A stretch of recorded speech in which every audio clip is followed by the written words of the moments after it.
प्रिय बच्चों, नमस्कार। आज हम 11वीं कक्षा की हिंदी अनिवार्य पुस्तक का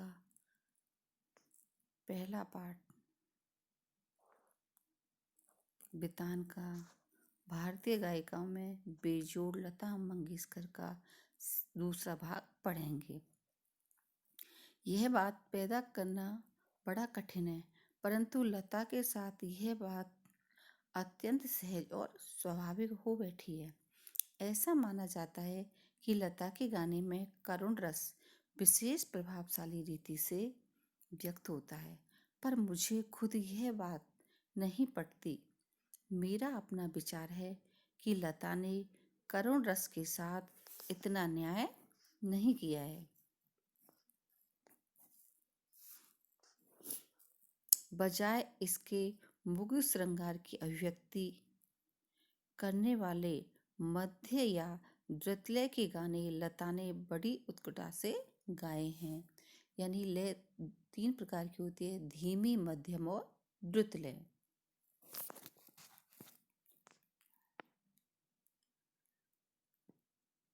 मेरी दृष्टि से उसके गायन में एक और कमी है, तथापि यह कहना कठिन होगा कि इसमें लता का दोष कितना है और संगीत दिग्दर्शकों का दोष कितना है। लता का गाना सामान्यतः ऊंची पट्टी यानी ऊंचे स्वरों में रहता है। गाने में संगीत दिग्दर्शक उसे अत्यधिक ऊंचे पट्टी में गवाते यानी ऊंचे स्वरों में उसको गवाते हैं और बेअर्थ में ही उसको चिल्वाते हैं। आगे लेखक कहते हैं,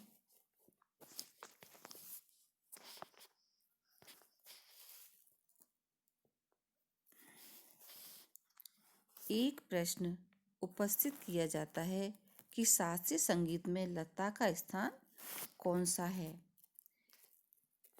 मेरे विचार से यह प्रश्न खुद ही प्रयोजनहीन है।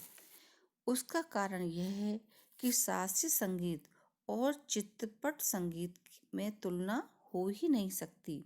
जहाँ गंभीरता शास्त्रीय संगीत का स्थायी भाव है, वहीं जलदलय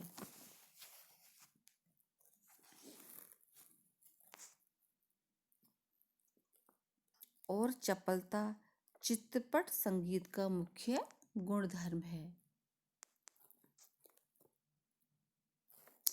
चित्रपट संगीत का ताल प्राथमिक अवस्था का ताल होता है, जबकि शास्त्रीय संगीत में ताल अपने परिष्कृत रूप में पाया जाता है। चित्रपट संगीत में आधे तालों का उपयोग किया जाता है। उसकी लयकारी बिल्कुल अलग होती है, आसान होती है। यहाँ गीत और आघात यानी चोट को ज़्यादा महत्व दिया जाता है। सुलभता और लोच को अग्रस्थान दिया जाता है।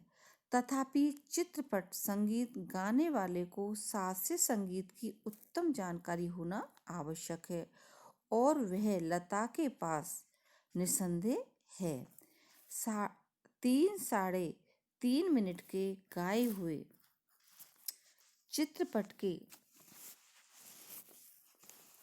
चित्रपट मतलब सिनेमा के किसी गाने का और एकाध खानदानी शास्त्रीय गायक को 3-3.5 घंटे की महफिल यानी सभा, इन दोनों का कलात्मक और आनंदात्मक मूल्य एक ही है।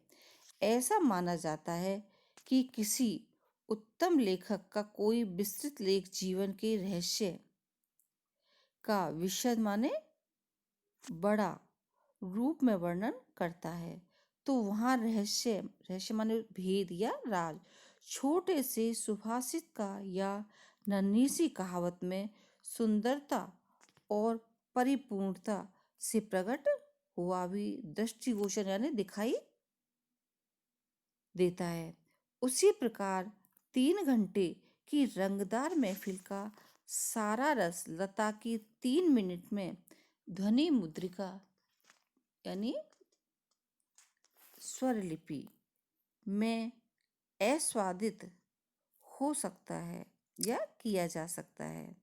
उसका एक एक गाना एक संपूर्ण कलाकृति होता है। स्वर, लय, शब्दार्थ का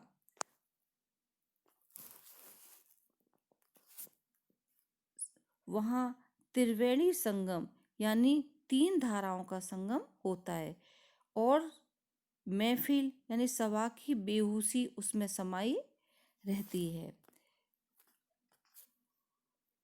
वैसे देखा जाए तो शास्त्रीय संगीत क्या और चित्रपट संगीत क्या, अंत में रसिक यानी गाने सुनने वाला व्यक्ति को आनंद देने की सामर्थ्य यानी क्षमता किस गाने में कितनी है, इस पर उसका महत्व ठहराना उचित है। मैं तो कहूँगा कि शास्त्रीय संगीत भी रंजक न हो तो बिल्कुल ही नीरस ठहरेगा, यानी मोहक ना हो तो वो रसहीन सा लगेगा, अनाकर्षक जिसके प्रति कोई आकर्षक ना हो और उसमें कुछ कमी भी दिखाई देगी या प्रतीत होगी, यानी वो रसहीन, नीरस, रसहीन और अनाकर्षक प्रतीत होगा। गाने में जो गानपन प्राप्त होता है वह केवल शास्त्रीय बैठक के पक्केपन की वजह से, ताल सुर के निर्दोष ज्ञान के कारण नहीं, गाने की सारी मिठास, सारी ताकत उसकी रंजक यानी उसकी रंजकता या मोहकता पर मुख्यतः अविलंबित रहती है, आधारित रहती है। और रंजकता यानी उसका लुभावनापन या उसकी मोहकता का मर्म यानी उसका राज रसिक वर्ग के समक्ष कैसे प्रस्तुत किया जाए, गाने सुनने वाले व्यक्ति के सामने कैसे प्रस्तुत किया जाए, किस रीति से उसकी बैठक बिठाई जाए यानी उसका आमना सामना किया जाए, तालमेल बिठाया जाए और श्रोताओं से कैसे सुसंवाद साधा जाए, इसमें समाविष्ट या सम्मिलित है किसी मनुष्य का अस्थि पंजर यानी हड्डियों का ढांचा और एक प्रतिभाशाली कलाकार द्वारा उसी मनुष्य का तेलीय चित्र यानी तेलों के रंगों का चित्र। इन दोनों में जो अंतर होगा वही प्रतिभाशाली कलाकार द्वारा उसी मनुष्य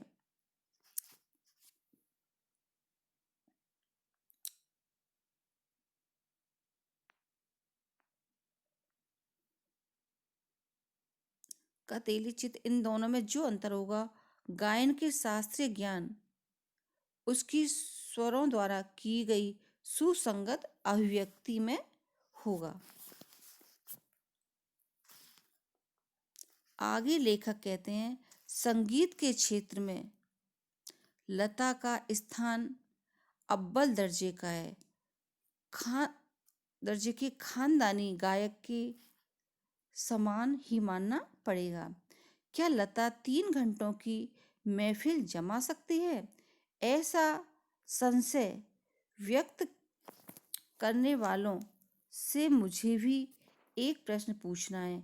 क्या कोई पहली श्रेणी का गायक 3 मिनट की अवधि में या समय में चित्रपट का कोई गाना उसकी इतनी कुशलता और रसोत्कटता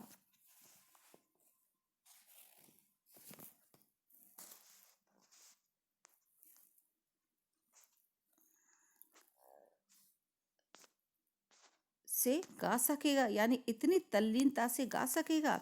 नहीं, यही प्रश्न, उस प्रश्न का उत्तर उन्हें देना पड़ेगा। खानदानी गवैयों का ऐसा भी दावा है कि चित्रपट संगीत के कारण लोगों की अभिरुचि यानी उसका शौक है वो बिगड़ गया है। चित्रपट संगीत ने लोगों के कान बिगाड़ दिए हैं, ऐसा आरोप लगाया जाता है।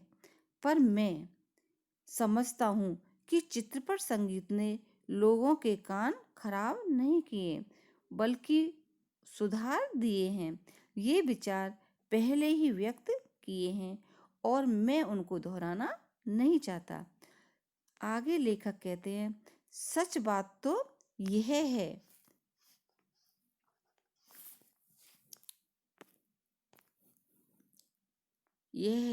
कि हमारे शास्त्रीय गायक बड़ी आत्मसंतुष्टि वृत्ति के हैं।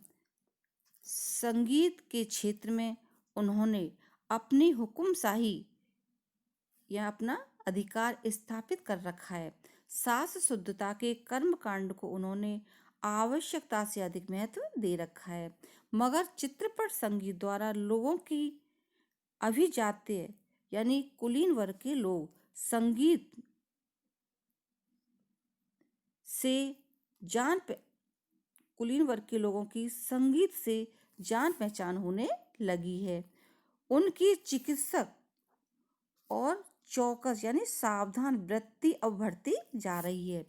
केवल सास शुद्ध और नीरस गाना उन्हें नहीं चाहिए, उन्हें तो सुरीला और भावपूर्ण गाना चाहिए। और यह क्रांति चित्रपट संगीत ही लाया है।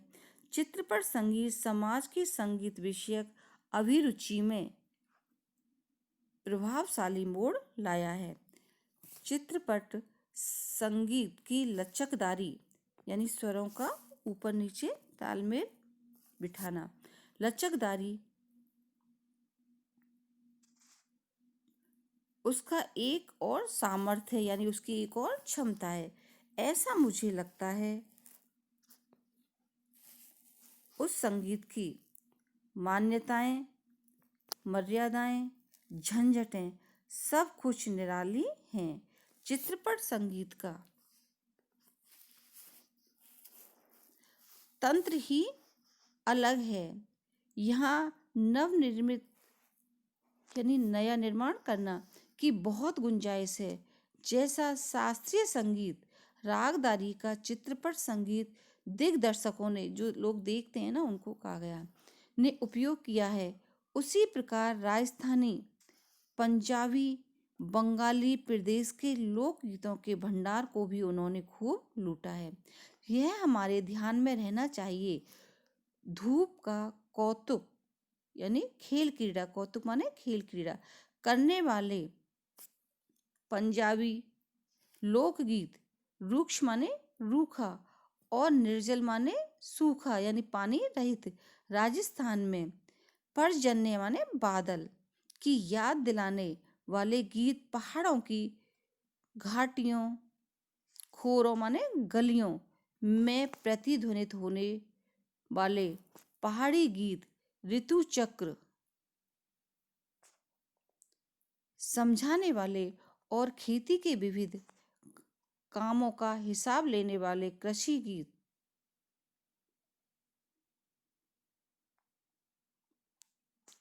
और ब्रजभूमि में समाविष्ट या सम्मिलित सहज मधुर गीतों का अतिशय यानी अत्यधिक मार्मिक व रसानुकूल उपयोग चित्रपट क्षेत्र के प्रभावी संगीत दिग्दर्शकों ने किया है और आगे भी करते रहेंगे।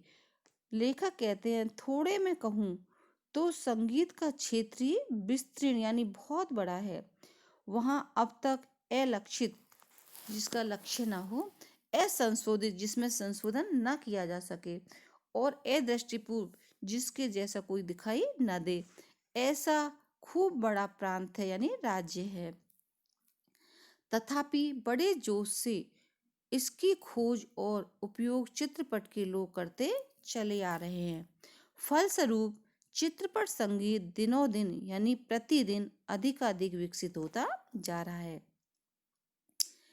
आगे लेखक कहते हैं, ऐसे इस चित्रपट संगीत क्षेत्र की लता अनाविष्ट यानी बेताज साम्राज्य है और भी कई पार्श्व यानी उनसे पहले की गायक गायिका हैं, पर लता की लोकप्रियता इन सभी से कहीं अधिक है। उसकी लोकप्रियता के शिखर का स्थान अचल यानी स्थिर है। बीते अनेक वर्षों से वह गाती आ रही हैं और फिर भी उसकी लोकप्रियता अबाधित बिना रुकावट के, बिना रोक टोक आगे बढ़ती जा रही है। लगभग आधी शताब्दी माने 100 सालों को कहा गया है, तक जन माने लोग, मन माने उनके हृदय पर, सतत माने निरंतर, प्रभुत्व माने अधिकार रखना आसान नहीं है। ज्यादा क्या कहूँ, एक राग भी हमेशा टिका नहीं रहता। भारत के कोने कोने में लता का गाना जा पहुँचे। यही नहीं, परदेश में भी उसका गाना सुनकर लोग पागल हो उठे। यह क्या कम चमत्कार नहीं है? ये क्या चमत्कार नहीं है? और यह चमत्कार हम प्रत्यक्ष रूप से यानी सामने देख रहे हैं। ऐसा कलाकार शताब्दियों में शायद एक ही पैदा होता है। ऐसा कलाकार आज हम सभी के बीच में है। उसे हम अपनी आंखों के सामने घूमता फिरता देख रहे हैं। कितना बड़ा है हमारा भाग्य।